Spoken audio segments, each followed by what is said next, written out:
ఆదివారం హాలిడే, పైగా వర్షాలు కురుస్తున్నాయి. పక్కనున్న జలపాతం పరవళ్లు తొక్కుతోంది. దీంతో పిల్లలతో కలిసి ఆ జలపాతాన్ని చూడాలని ఆ వ్యక్తి అనుకున్నాడు. అనుకున్నదే తడువుగా కుటుంబంతో కలిసి ఆ జలపాతం దగ్గరికి బయలుదేరాడు. అప్పటిదాకా సరదాగా వారు అక్కడ ఆడి పాడారు. జలపాత అందాలను చూసి ఆనందించారు. ఆ తర్వాతే అనుకోని విషాదం ఆ కుటుంబాన్ని చిన్నాభిన్నం చేసింది.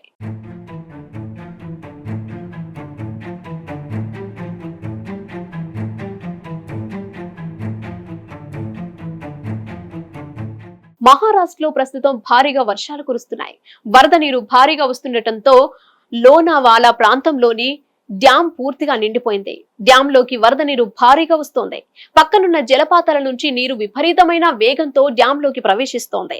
అయితే లోనావాలా డ్యాం పక్కనే ఉన్న జలపాతాన్ని చూసేందుకు మహారాష్ట్రకు చెందిన ఓ కుటుంబం ఆదివారం అక్కడికి వెళ్ళింది. ఓ వ్యక్తి తన భార్య, 4 పిల్లలతో కలిసి అక్కడ సరదాగా గడిపాడు. ఈలోగా వారు లోనావాలా డ్యాం పక్కనున్న జలపాతం దగ్గరికి వెళ్లారు. వర్షాలు కురుస్తూ ఉండటంతో ఆ జలపాతంలోకి నీటి ప్రవాహం తీవ్రంగా ఉంది. అయితే అనుకోకుండా అక్కడికి వెళ్లిన వారు జలపాతం నీటి ప్రవాహంలో చిక్కుకున్నారు. ప్రవాహ వేగం పెరగడంతో ఆ నీటిలో కొట్టుకుపోయారు.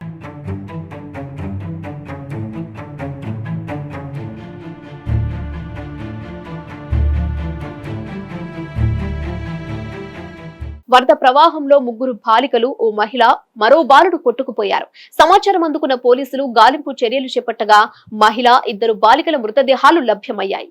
మిగతా వారి కోసం ముమ్మరంగా గాలింపు చర్యలు చేపడుతున్నట్లు పోలీసులు చెబుతున్నారు. గత కొద్ది రోజులుగా మహారాష్ట్రలో విస్తారంగా వర్షాలు కురుస్తున్న నేపథ్యంలో లోనావాలా డ్యాం పూర్తిగా నిండింది. చుట్టుపక్కల ఉన్న వాగుల నుంచి డ్యాం లోకి విస్తృతంగా ప్రవాహం వస్తోంది. ఆ ప్రవాహంలో చిక్కుకొని ఆ వ్యక్తి కుటుంబానికి చెందిన వారు చిక్కుకుపోయారని, ప్రవాహ ఉధృతికి కొట్టుకుపోయారని ప్రత్యక్ష సాక్షులు చెప్తున్నారు. వారు కొట్టుకుపోతున్న దృశ్యాలను కొంతమంది వీడియో తీసి సోషల్ మీడియాలో అప్లోడ్ చేశారు. ఆ వీడియో హృదయాలను కలిచివేస్తోంది. హిట్ టీవీ యాప్ ని డౌన్లోడ్ చేసుకోండి. ఇందులో short news, live news, entertainment movies అన్ని అవైలబుల్ గా ఉన్నాయి. Please download hit TV app. Hit TV app hit TV app ని ఫ్రీగా డౌన్లోడ్ చేసుకోండి.